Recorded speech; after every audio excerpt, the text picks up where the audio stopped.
This is the last set of appointment. I mean, energy for appointment. So we're back to regular appointments now. We're ready. Okay. Now, Shelley, we never really appointed a chair for the nominations committee, right? I know we tagged Marcia at one time. Yeah. So I want to pass it to Marcia so she can open up. Okay, thank you. Sorry, we're not quite connected here. Okay, so welcome to nominations. Now, just to clarify, we did have a committee of the whole for the nominations for redevelopment. And we will do that when we have major authorities like the Water Authority redevelopment. But for the other committees, we just have the subcommittee, but anyone's welcome to join us.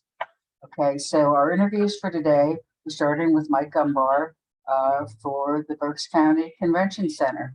And Mike, you've been serving quite a while, so just give us a snapshot. Yeah, sure. So good to see everyone wearing a different hat here for the next 15 minutes. But yes, I've been a member of the Convention Center Authority since 2017, I believe it was, maybe 2016. But at that time, I was appointed.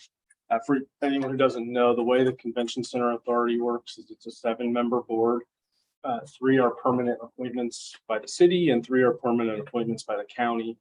And then the 7th appointment swaps back and forth for 4-year terms between city and county appointments. So I was initially appointed to that rotating seat, but then a vacancy arose on a permanent city seat. So I was then appointed to that as a city resident. So I didn't have to, switch back and forth between the city and the county. I think that's why my terms are a little weird as far as the numbers go from where I started, but I have been on the board since end of 2016, 2017. I have been the vice chairman for the past 2 years. I am now the chairman of the board as of July 1st of this year. We did reorganize at our last meeting, so I am the chairman at this point in time. The authority, for those of you that don't know, we manage the Santana Arena and the Santana Performing Arts Center. We also own what was formerly known as the Pearl Vision building, which is next door to the Santana Arena. We received some RACP grant funding a couple years ago to refurbish and renovate that. It is currently vacant, but we did just list it with a realtor to try to find a tenant for it. So the idea or the goal is to have some sort of restaurant, bar, entertainment type of venue to try to complement what's going on with the DoubleTree, but also to provide another outlet for people who are going to the arena for events, as far as somewhat of like a sports bar type of thing goes. There is a 2nd and 3rd floor there as well too that is partially finished, but would be perfect for just meeting space and things like that. Again, to complement what's going on at DoubleTree there. So it was unfortunately bad timing with COVID when everything, finished, and now it's trying to get some attention to it. But we're excited about it, and hopefully it can just add another potential spot for downtown and more for entertainment and just to draw people in, to make that corridor there just another opportunity for the growth and development of the city. So obviously 2 years ago the authority was stuck in COVID, so we were having no events, so that was obviously a very difficult time, but proud to say that last year's fiscal year, so we do July 1st to June 30th, was a very successful year. We had a lot of events both at the arena and the Performing Arts Center, and there was a lot of demand, a lot of pent-up demand. So attendance was at really good numbers, and financially had a successful year. So it was a nice bounce back, hoping to that continues into this year, obviously with inflation and pending recession and still potential COVID concerns here and there, we're a little, we're not as optimistic as we probably should be after such a successful year, but we are hoping to have a good variety of events, for not just the city, but for also Burris County as well too. I hope everybody has noticed, but I think there's been a lot of Latin events the last couple of years, and they draw very well, and it's a bonus. I think one of our difficulties is how to compete with Philadelphia, Allentown, Hershey. They're all kind of doing the same thing as far as looking to attract the same events. So that's one little niche that we've identified, and so far has been very successful there. I do have to say thank you to City Council and to the administration for providing $3 million in ARPA funds. That was a huge help. One of the major things that was identified there for use of those funds was replacement of the ice plant at the arena that had reached its life of approximately 20 years. So we were on borrowed time with that, and thankfully it survived season. So that is now being installed as we speak. So that'll be ready for the Royals season starting in October. And we are kind of excited. It is, I don't want to say new state of the art, but it's a different model that's been used in other arenas. So we're following what's been going on more prominently in Canada. And it's using like basically oxygen, CO2, as opposed to, like the old fluids that were used in the past. So it's going to be hopefully more efficient. It will save us in energy costs, and will hopefully be a better product for the events and for the players, and safer for them and everything like that. So we're excited to see that. We will be having some sort of event, probably around opening night for everybody to be invited to see that. If you have your skates, you can go out there and test them out.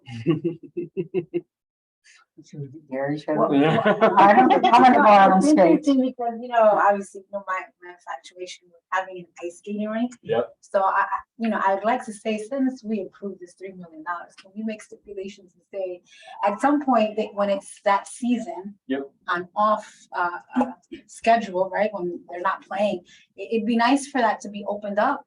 I mean, that could be an additional income generator to have some type of Mhm. ice skating rink, even if it's theme-based, season or whatever, but a venue for a community to come and rent skates, and there should be admissions, of course. Yeah. But I think maybe there'd be some room music, for that. that would be fun. Yeah, no, we'd be more than happy to talk to you to try to work something out on that. I know it can be difficult with the scheduling. So, unfortunately, we couldn't say like every Friday night or Right, something like that.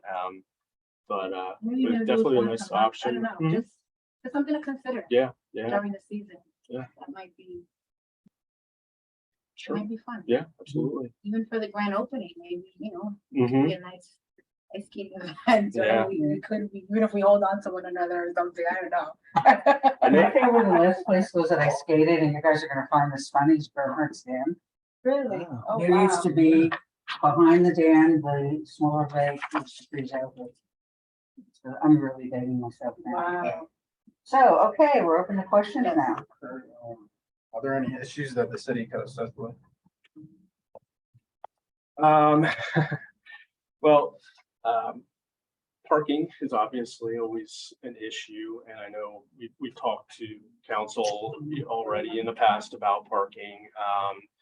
There were obviously some issues last season with the Royals and with some other events, with difficulty getting in and out of the garages for events. The parking authority has, in my opinion, done its best to work with us with the circumstances that are involved. So they have promised us that with the upcoming season, that the garages will be all transitioned to the gateless systems that will hopefully alleviate the problems, that were experienced over the last year. But to answer your question, that would be the biggest thing that we would ask for assistance or, partnership with the city to help, get that back, to not discourage people from coming in or leave a bad taste, in anyone's mouth as far as what they remember, as far as their experience, forgetting about the Royals game or the concert, but only remembering how difficult it was to leave. Yes, yeah. That's what we don't want them telling people. What about the prices to park? I know I've seen people complain about it. They complain about it. Yeah. as well. Oh, yeah. Yes. Yeah. That's been another challenge as well too, and I think that's more of an education, as far as just getting the word out, and whether it's on the parking authority's website, the Royals website, our website, indicating how parking is supposed to be priced. The idea is the closer to the arena, the more expensive it's going to be, which is completely logical in my opinion. But certain events, we've had some community events that were being charged at higher rates that, in our opinion, should not have been. But again, to the parking authority's credit, they've been working with us trying to fix that problem.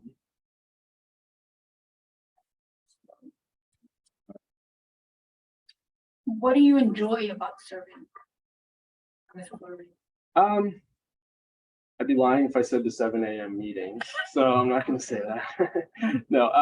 So I enjoy the opportunity, to give back to the city and to provide, my piece of public service, to serve on this authority. Personally, I think I've said before, I've always have been, and I am currently a sports fan, and I love sports and I love entertainment. And so I saw this authority as an opportunity to kind of take that passion that I have in my personal life and put it towards, somewhat of a professional use, and some entity in the authority that has a goal also of promoting Reading and downtown and getting people coming to the city, hopefully staying in the city, spending their money here. And, obviously I'm a resident of the city as well, so I'm invested in the future and the success of the city as well too. So, the two of those, in my opinion, obviously blend together. So that's what I like about it. I like, hearing people being happy about opportunities to go see concerts, go see the Royals, and just being able to have that outlet as far as the entertainment and the arts, seeing that side of things. And one of my questions is, I know all the work that's being done on the arena. How about the Performing Arts Center?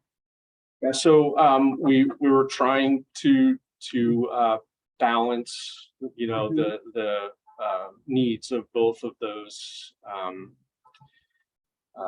venues. On one hand, you have the arena, which is much bigger and has current issues that need to be addressed. On the other hand, you have the Performing Arts Center, which is a lot older and has a lot more history and architecture and uniqueness to it, which needs a lot of attention as well too. So we have several projects in line for improving the Performing Arts Center. We're replacing the carpeting.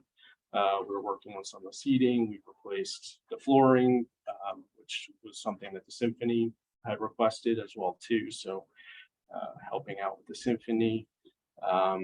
We are obviously continuing to do our best to maintain the interior as well as the exterior for its historical value. And one of our other goals is to enhance the kitchen service area so that it can become more of a potential venue for events, that will, like meeting type of events, that will have, food services tied to it. Because right now we have a little bit of that, but there's a lot of back and forth with, trucks driving from the arena to the Performing Arts Center to do that. And I guess part of it is, I don't think it's appreciated by the community. If you go to New York City, to some of the theaters on Broadway, and I will call it the Raja, really parallels that as far as either the quality of the building the size of the theater, it's just enormously beautiful. And I just feel like sometimes it's like the Sit and Jewel, people just forget about. Mhm. I often feel it's underutilized. Yeah. Less space. Yeah, you know, it's interesting when you look at the calendar of events, the Performing Arts Center always has a lot more than the arena does. But I think because of the smaller size, you know, it doesn't need to be marketed as much as the arena. And And you have those other floors right. that don't interfere with Mhm. the shows. Yes. Yeah. Yes. I mean, I know I've attended events, like not shows, but I think it was Gilmer Henny Foundation many, many years ago. Had like a fundraising event there, and the way the space was utilized was phenomenal. Yeah. Yeah, So Sorry. it left an impression. Yeah, right. Just left an impression on me. Yeah, sorry, I wasn't sure what you were asking, but yeah, and then that's part of the reason why we're trying to improve the catering side of it with it, so we can make that more of a like the go-to space, you know, for that kind of stuff. Melissa, do you? And in what areas do you think that the authority needs to improve? We need to change our meetings from 7 a.m. Is it during the week? Yeah. It's the third Thursday of every other month. And why did I 7 a.m. It's always been that way. Mr. Bosco, really? Yes, Mr. Bosco and Mr. Ellerman always like their early meetings. Yeah, so on one hand, it is helpful because, you know, all of us on the authority board have other jobs. So, you know, it's allows us to do our business, but then we can, you know, go to our jobs. And as you know, I have a lot of night meeting to do as well too. So it doesn't, you know, conflict with that. But to your question, you know, I think the biggest challenge is staying relevant and keeping up with the competition. You know, as I said earlier, you know, we try not to say we compete with Philadelphia. They have much bigger size, much bigger events. But when it comes to Allentown and Hershey, that's, you know, very close. And those are two areas with arenas that are newer and more modern than, you know, what we have. So it's a challenge just to, you know, keep up with the amenities that are needed to draw people in, to draw acts in, and, you know, to make the fan experience, you know, what you expect and what makes you willing to come back, you know, again the second time. So that's probably our biggest challenge, you know, when it comes to, you know, our day-to-day business. And, 3 years. 3 years. you know, I believe that it's Well, in any event, I'm just curious, like, what are you looking to contribute? Like, what mark or you want to leave for your next term? It's a good question.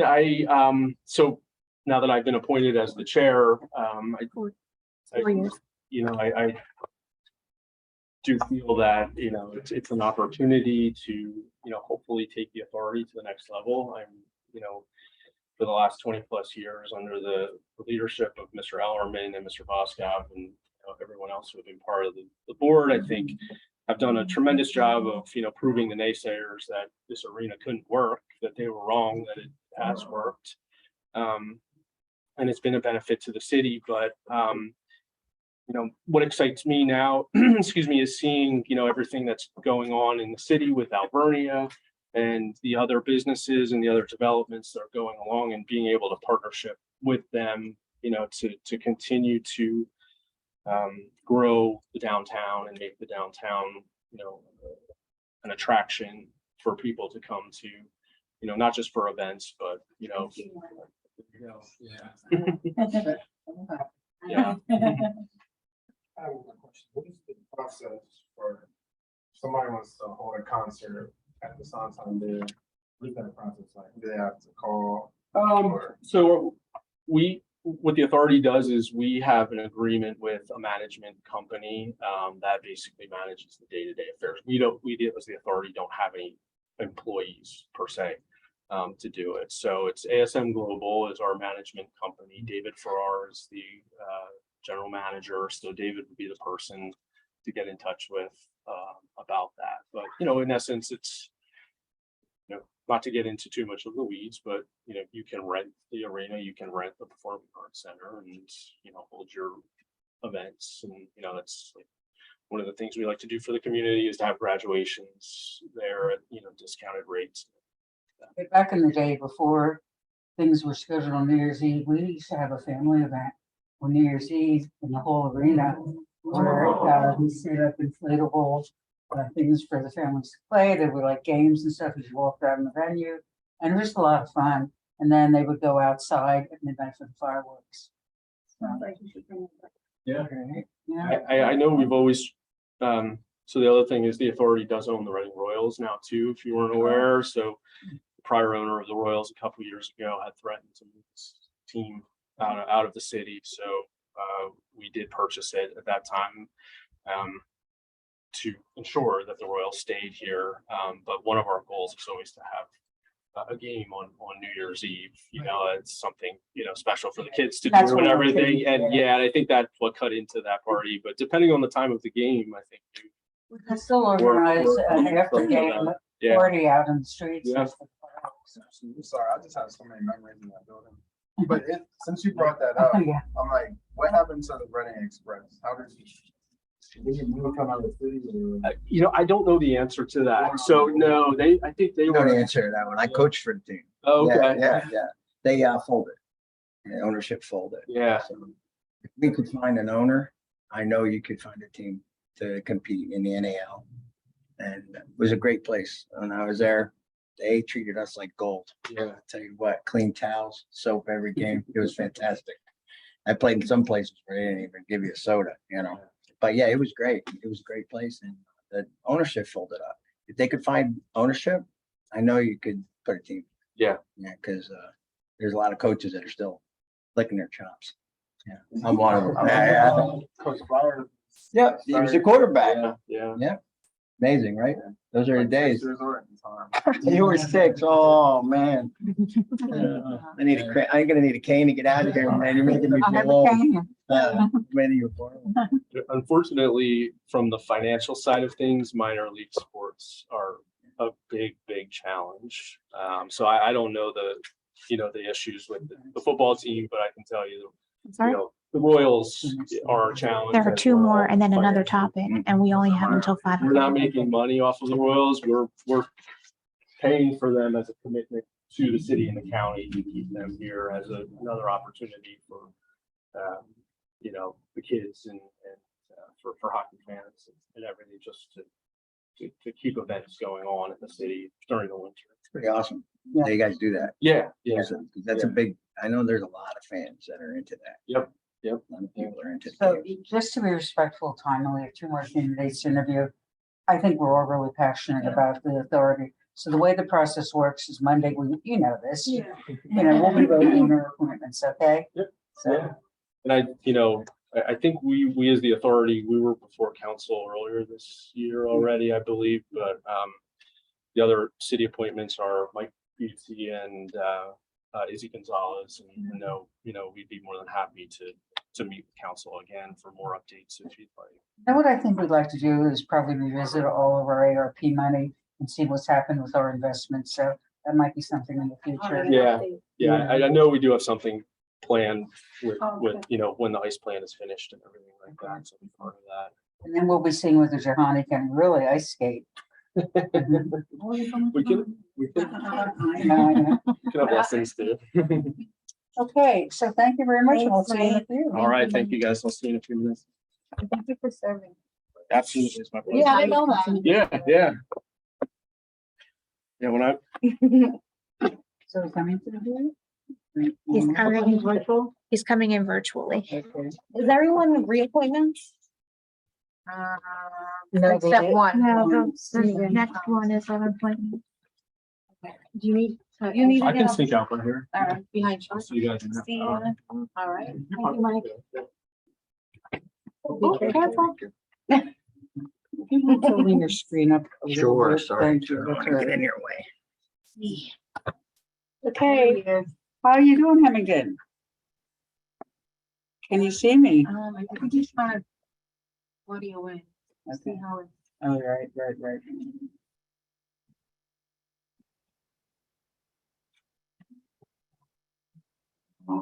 Peace. Bye. There he is. Hello? Welcome. Yes, hi, thank you. Okay, so Marcia Goodman Hendershitz, I'm going to be facilitating this meeting, but we have council members here to be interviewing you for your reappointment to the Blighted Property Review Committee. Yep. So this is a reappointment. So if you could just give us a snapshot of how the Blighted Property Review Committee is working and any of your thoughts on improvements that might be needed. Okay, all right. Well, excuse me a little bit. I just got out the door from work, so I'm gonna be entering my car where it'll be a little bit more quiet. Okay, All right. we're all All right. flexible in here. All right, sounds good.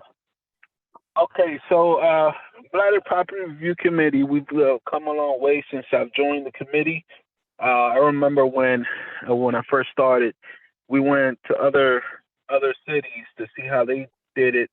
And then it wasn't not too long after cities started coming to see how we did it. So, you know, from when I started, we didn't have any preemptive strike letters. Now, you know, that's our norm. And I feel like that lights a fire under people to get things moving. So, I mean, as far as that, we have come a long way. Where do I think it should go as far as improvement? I wish we had some type of budget to either, I don't know, purchase properties, get them fixed. I think we do a good job in, you know, giving them to like different organizations so that they can fix them up. You know, so I think we do a good job in, you know, giving those trying to give those properties away. But I think we do need some type of budget though. Like let's say a property needs to get knocked down, you know, because it poses a threat to the people living around it. I think we should be able to do that. You know, I think that's it right there. Well, thank you. And the reason I've asked that question, I was around when we started it, and in fact have a blighted property across the street from my home. It's been blighted for probably close to a decade and still has not been improved. It's nothing to do with what you're doing. It has to do with the process of what happens after you declare them blighted and what we can do legally to be able to get these properties repaired so they don't bring down the neighborhood. Right. Oh, so you're saying that you haven't seen an improvement? Is that what you're saying? Yeah, the owner refuses to do any work on the property and plays all legal games possible, has left the property sit empty. Slowly, every month, there's more and more boarded up windows. People are living in it. Sometimes we have homeless folks. It just goes on and on and on. And there just doesn't seem to be any light at the end of the tunnel. No, I agree with you. That does happen sometimes when, let's say, the property owner is in litigation. They have some type of court issue going on. Like we have a few that's happening. We can't do anything with those properties. Then we also have those property owners that they live in another city. We can't locate them, and you know the what do you call that? The eminent domain process is not, you know, it's not quick. It's not fast. If there were a way to like speed that up, then I think a lot of the properties around your area would be beautified sooner. So those are the challenges that we have. Great. So, hi, Manny, or Hemmington. I call him Manny. Yeah. So I serve on the Blighted Review Committee, and you know, one of my observations, because we don't meet often, one, and two, I'm always thinking about it'd be great to categorize the blight, right? And you know, you mentioned out of state owners that are difficult to locate, but then you have those people that genuinely wanna fix their properties, but may not necessarily have the means. So instead of us always, you know, and I have a problem with this sometimes, and oftentimes I think I'll be the only one that say nay or no, on, you know, on labeling blighted properties. So I almost feel like we should have some type of incentive program. So instead of always penalizing, which rightfully so, we should have some type of incentive programs that we offer them. I don't know if we knock off liens or things that are within our means to give them an incentive and then give them 6 months, for example, for them to make a change. And then we're going to go monitor the change. I don't know if that would help remove blight, particularly for those properties that can be easier to repair than others. Because I know we have also, like I said, if we categorize the blight, then we can start working with the ones that within 6 months could be potentially saved or repaired or what have you. Does that make sense? No, it does. It does. And I think that goes back to what I was saying earlier. Like, if we had a budget, maybe we can have like a budget to give people breaks, you know? But, you know, I guess other people have to make that decision. So you have served as the chair, right? For how long now? Well, maybe for like a year or so. A year or so? So I'm going to task you with something. Maybe there's an opportunity for you maybe to call a meeting, not just for us to discuss blight, but discuss, you know, not to go through the list of properties, because that's what we normally do. And we hear the property owners. Maybe we need to have a meeting just amongst ourselves to kind of like start talking about some of the issues that have been faced throughout the years, right? And find maybe some viable solutions that maybe we can come up with something and figure out also what that budget looks like. What's that amount? Because I know at City Council, soon we'll be going into budget season. Exactly. So we may, you know, and there's ARPA funds also Well, I think for there's some facade potential here, improvements. yeah. So there might, you know, we might be able to create win-win. So I want to task you with that, Mr. Chairman. Sure, sounds good. I'm up for it. Okay, so Wes, Melissa, you have any questions? Wes? Anything?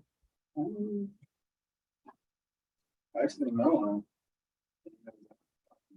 Yeah. Why do you like serving on the Blighter Review Committee? Wait, hold on. I'm sorry, I didn't hear you well. What was that? I said, why do you have an interest to serve on this committee again? Man, listen, like everywhere I go, I just like to do a little something to make the place better where I'm at, you know. And since I've got to the city of Reading, I'm originally from New York City. You know, I've seen the problem with blight. You know, why not make the city better? So that's the reason. That's the sole reason why I'm a part of it. Anything to make my life better and the people around me better, I'm all for it. Great. Thank you. Okay, so the process is, you've been through this before, you get recommended for council, we will vote most likely on Monday for your reappointment. Okay. Do you have any questions for us at all? No, I see some new faces there. I know you, Mrs. Hendershot. I know Jahani, but I don't know the two other faces. So Okay. this is your councilwoman, Melissa Ventura, because you live in her district. Right. And Wesley Butler, District 4. Oh, what's going on? All right. I know your mom. She used to sit with us in the meeting. Okay. It's nice to meet you. Right, that's when I got started, Melissa, right? Yeah. Yeah. Great, well, thanks for taking your time, and we'll be in touch to get your reappointment moving along, okay? All right. Sounds good. Thank you for having me. Hey, take care. All right. You too. Bye. Bye-bye. He lives on, 8th Street? 7th Street. Yeah, the other person queued up? So the other person is not here. But I have one question for the committee that's relevant to applications while we see if he joins. The parking authority can't, when I request the background information for candidates, they can't check without a license plate number anymore. They used to be able to. So my question to you is, do you prefer requesting the license plate number on the application or foregoing checking for parking tickets? Yeah, and I want Wes to be in on this because I have some strong feelings. It's for everyone that applies? Yeah, We need to check if they have tickets. yeah. I have to be really upfront with you. I'm beginning to believe that we are really penalizing people that want to serve because we've been so restrictive for most people. And then there's some individuals, and it hasn't have anything to do with you, Shelley, but that seem to slide through the process. No, I've always believed that at a meeting that we create, that the city has double standards. Because then there are still people who serve on boards of committees that don't necessarily decide. Right, correct? Yeah, And they're not held to the same standards, right? Because we don't do backgrounds at where they live, do we? If they owe water where they live, if they owe taxes, do we? We do the same. The water authority, my question to the committee was, the parking authority can no longer check applicants just on their name. So they've asked me to collect the license plate numbers so that we have accurate information. So the committee would then need to decide, do we change the application and ask for the license plate number, or do we forego checking for parking tickets because the information I get won't be accurate? So that's what we were starting to discuss.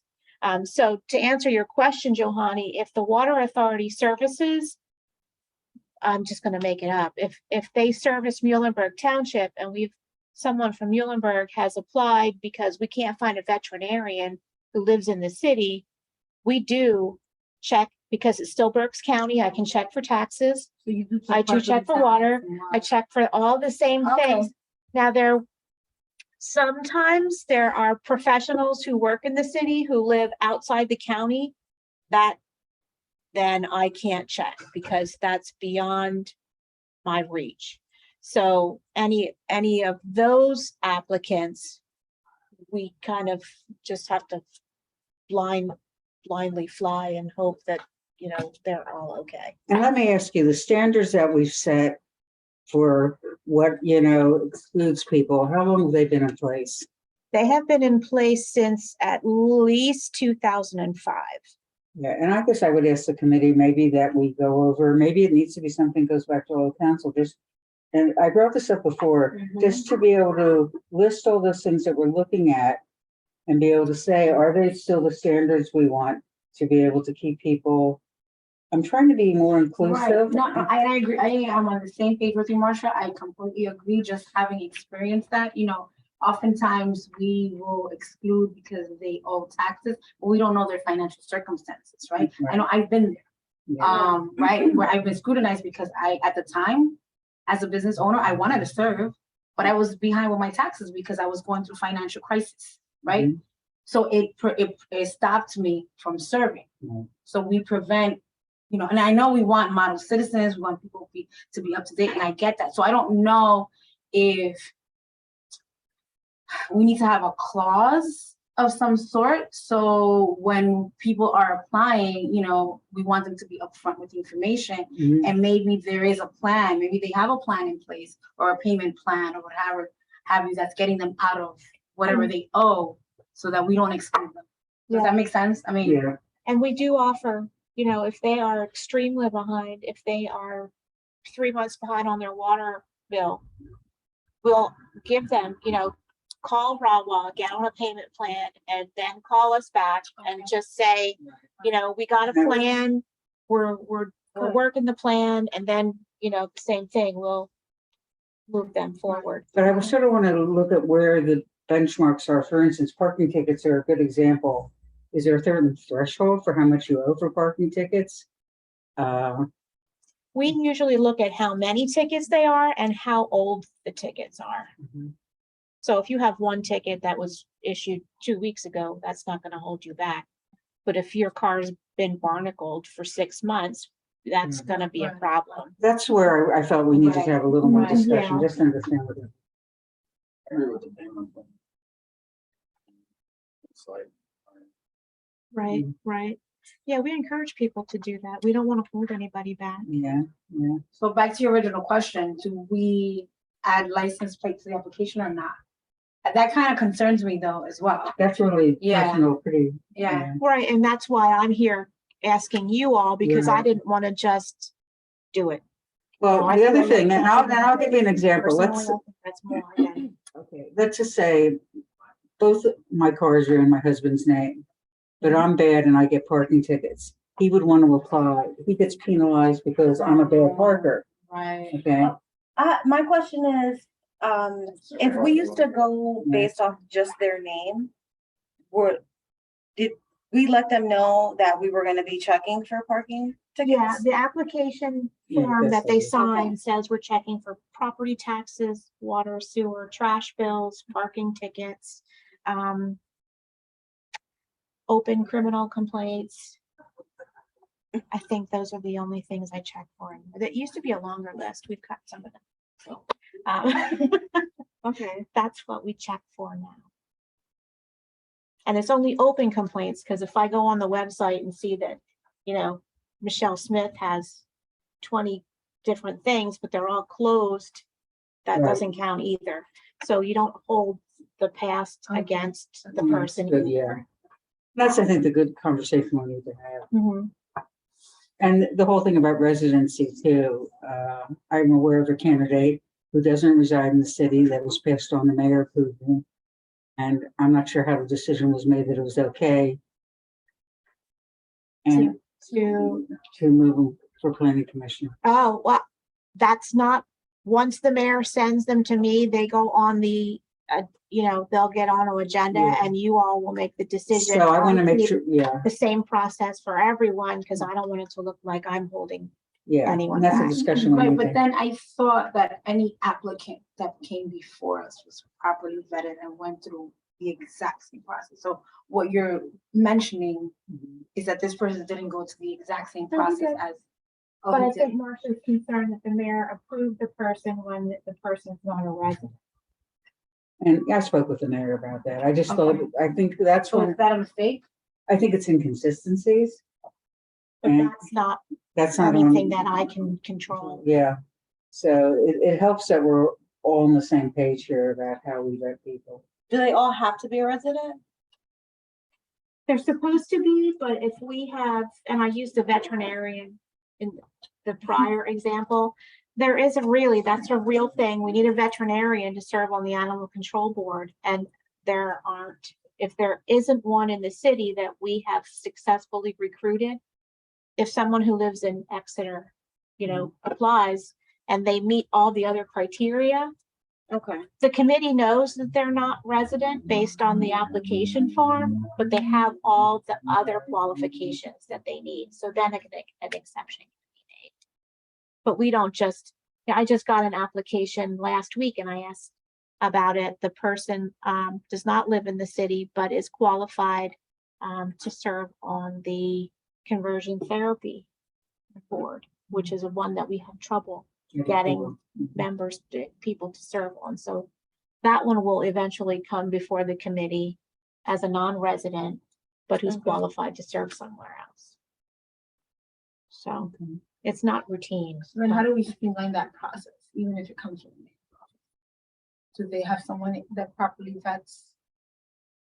The mayor himself signs the memo Yeah, that the applicant has his approval, endorsement, however you want to call that, and then, because I don't move them forward until he. he says it's But I mean, okay. they come here first and then they go to him and then they come back? Yep, so I don't send them to Okay. him until I know they're vetted through the background, because I don't want to waste. But you don't look his at time. residency as a background then?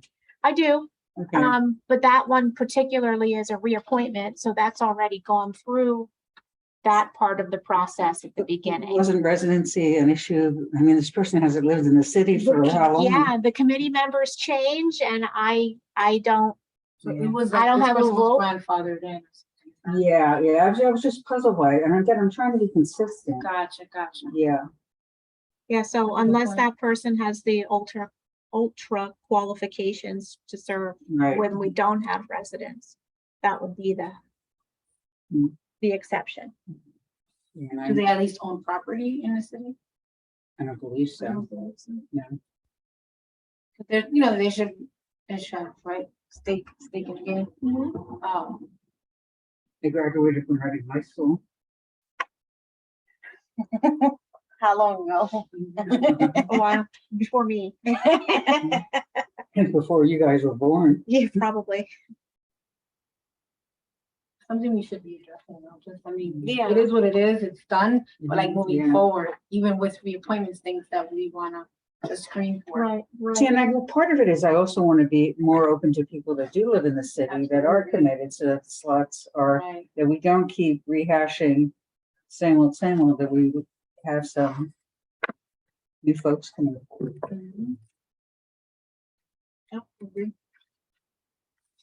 So did we answer your question about the license? We didn't.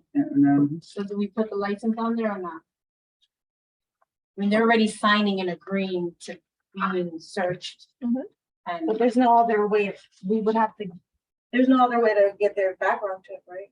I mean, Well, I with could check parking. the other things, but then parking would be inaccurate, I guess is the way I want to describe it. Because if it's somebody with a unique name like Hemington, probably he's the only one in Reading who's got, you know, That a name. similar name that would be easier to track down. If it's, you know, Michelle Joe Salas. Jones or, you know, that's gonna be a longer list, then I don't know which one of those Joe Joneses may or may not be the I applicant. think one of the questions would be if the license plate, making sure that the car is in the applicant's name. Yeah, Because if not, if you just have a license plate number and it's owned by another individual, that, yeah, you don't know if they're sharing a car. Yeah.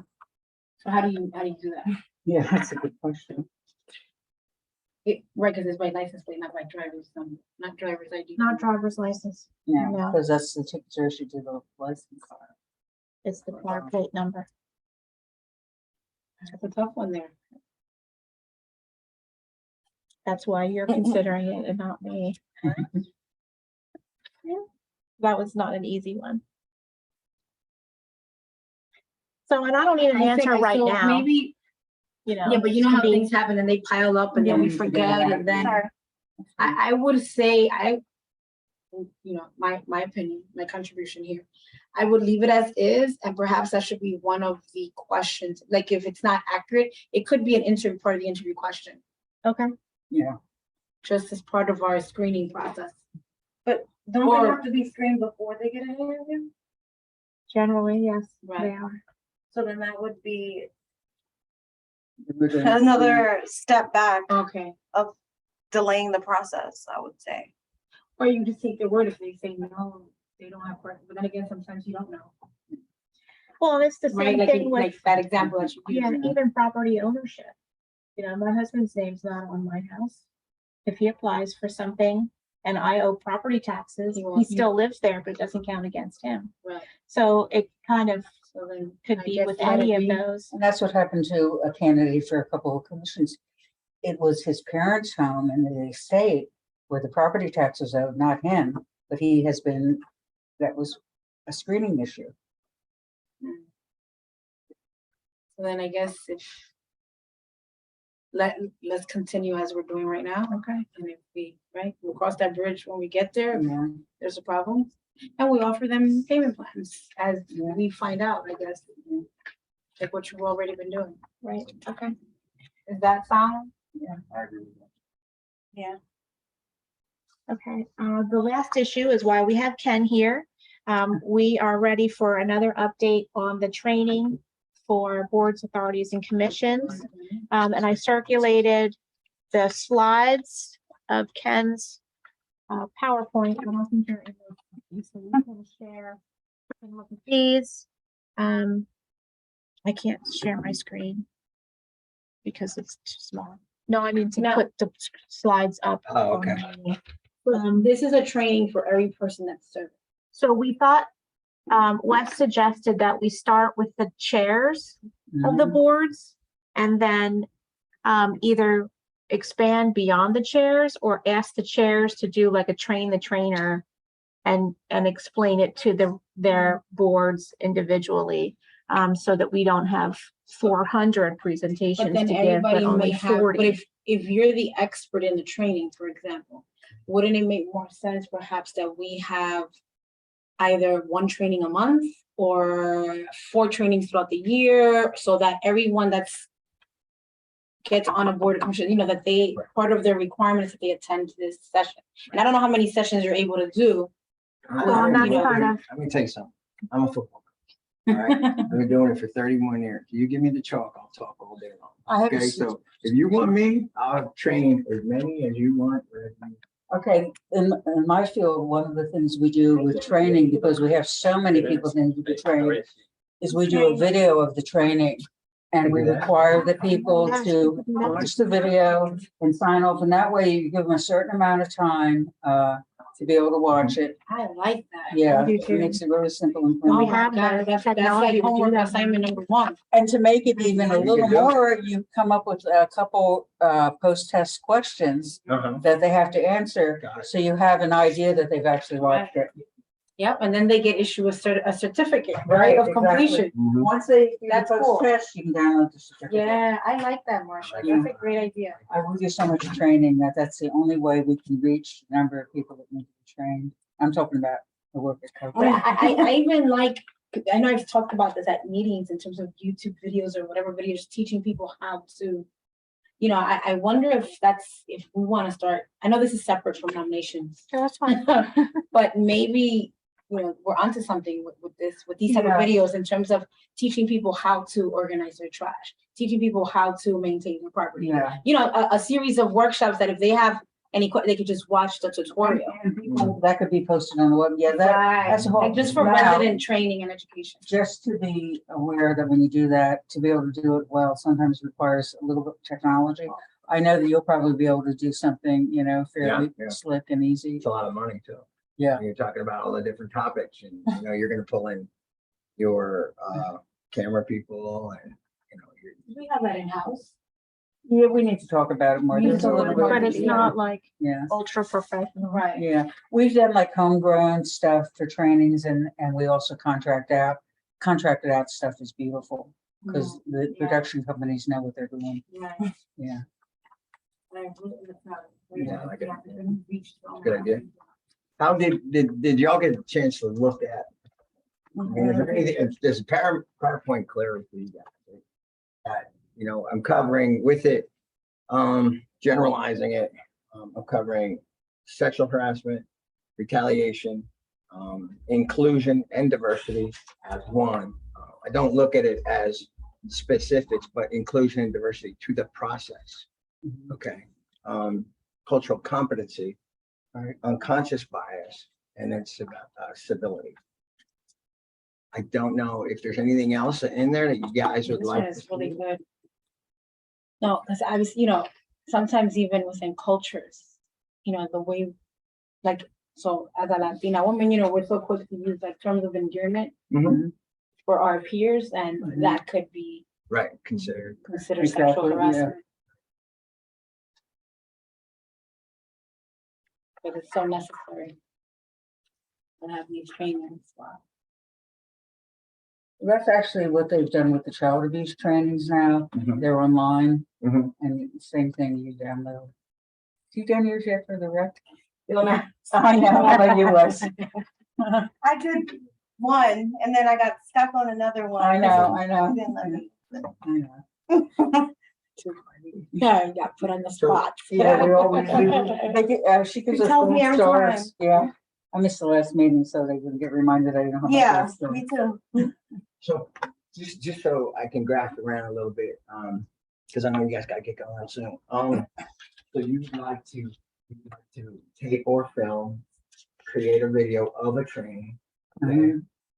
We're not talking about me wearing makeup and it being a welcome No. to the no. city of Reading training. You know, no, we're talking about me shooting.